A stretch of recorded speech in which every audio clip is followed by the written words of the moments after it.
ही दोन आक्रमण आलेली आहेत.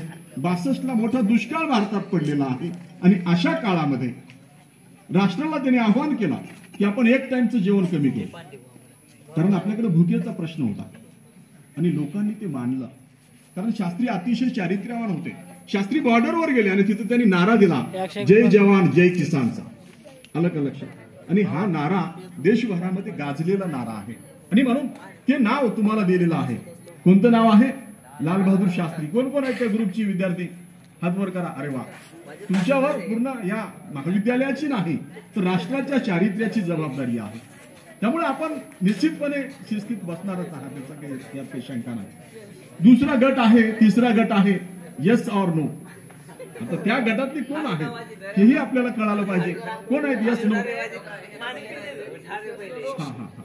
कारण आपल्याला अनेक वेळेस प्रश्न पडत असतात आणि प्रत्येक विषयाला दोन बाजू असतात.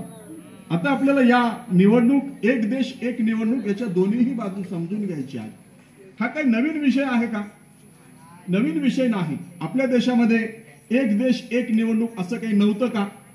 तर होतं. 1952 पासून, म्हणजे 1947 ला 2 सप्टेंबर 46 ला पहिलं सरकार इथं स्थापन झालं. संविधान सभा आली. 2 वर्षे 11 महिने 18 दिवस संविधान सभा चालली.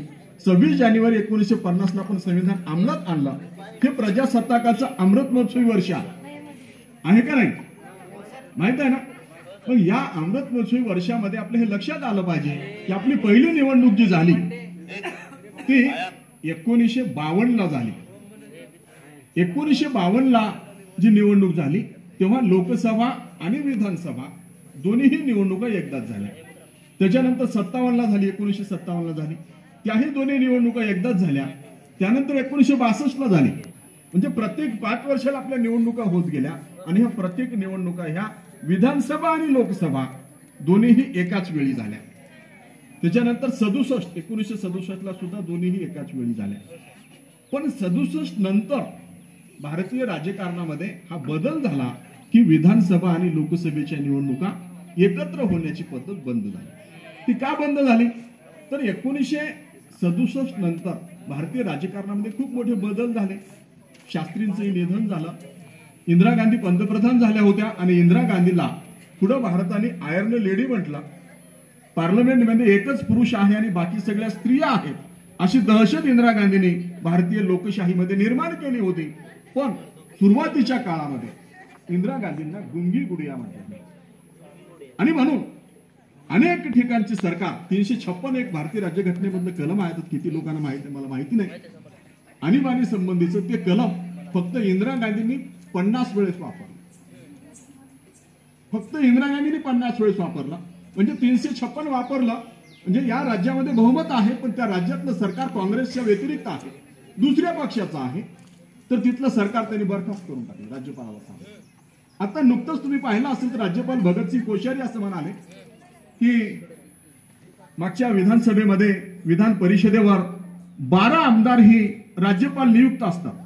त्याची यादी मुख्यमंत्र्यांनी दिली होती पण ती यादी त्यांनी पेंडिंग ठेवली आणि 4 वर्ष निघून गेले तरी ती लोक आमदार झाली नाही.